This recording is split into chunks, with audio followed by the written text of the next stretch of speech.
Hey guys, AJ Hazy here, and it is time for the Q1 Vantage report, and what a quarter we have had.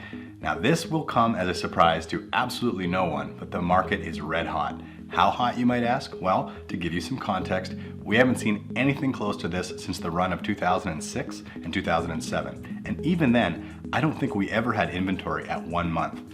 Working with buyers, though, is definitely reminiscent of 2007, when there were 18 offers on every listing, and to win one, you had to be well over list price with as few subjects, if any, on the contract. So let's start with sales numbers. So far in Q1, sales are up 220% compared to this time last year. This is a massive jump, and we haven't even hit the spring market yet. Sales volumes have jumped nearly 300% because on top of more homes selling, the average transaction value has jumped as well.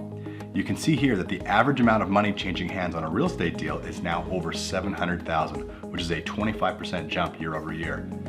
So what is this average transaction? Well, last year I reported that the average size of a property was up considerably, and we've seen this now level off as the average square footage is actually a couple percentage points below where we were this time last year.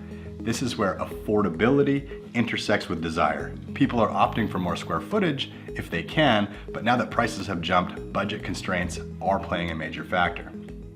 Now, speaking of dollars and cents, I reported last year that homes were selling for an average of a 3% discount. I'm sure this is no shock to anyone, but that discount rate has all but evaporated, with the average sale price at nearly 100%. Now, we've all heard the stories of bidding wars and homes selling for $100K over list, but this is not the norm. It is, however, happening a fair bit. The biggest headline has to be luxury sales. Here you can see that property sales over 1 million has exploded by nearly 6-fold. This has to do with the trend of people fortifying and people migrating here from Vancouver once again, now that their market has caught fire after a few years of sluggish sales. Now here's a stat I was surprised to learn. New listings are actually up 17% over last year. All we hear about is the low inventory, which leads one to believe that no one's willing to list their house. But that's not the case. Lots of people are opting to cash in. There's just so much bleeping demand that there's 10 ready-to-act buyers for every new listing that hits. The absorption rate, meaning the number of active listings divided by the number of monthly sales, has not been this low in my 20-year career. As I said, we're down to almost 1 month of inventory. And this time last year, we were in a balanced 6 months. So what a difference a year makes. So how big of a deal is this absorption rate I'm always yammering on about? Well, look at this graph. Here, you can see the direct inverse correlation between inventory levels and prices.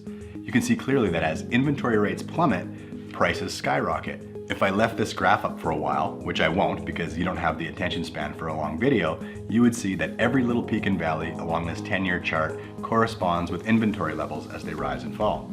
So everyone keeps asking, when are things going to change? When will the pendulum swing back to the favor of the buyer?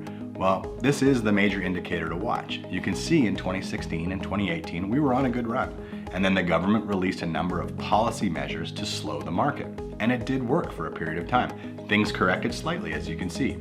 Well, they've just released a plan to make qualifying more difficult in June. This is going to hurt the borrowing power of the average buyer, and coupled with prices that have already risen, may make a renter out of a good chunk of the buying population.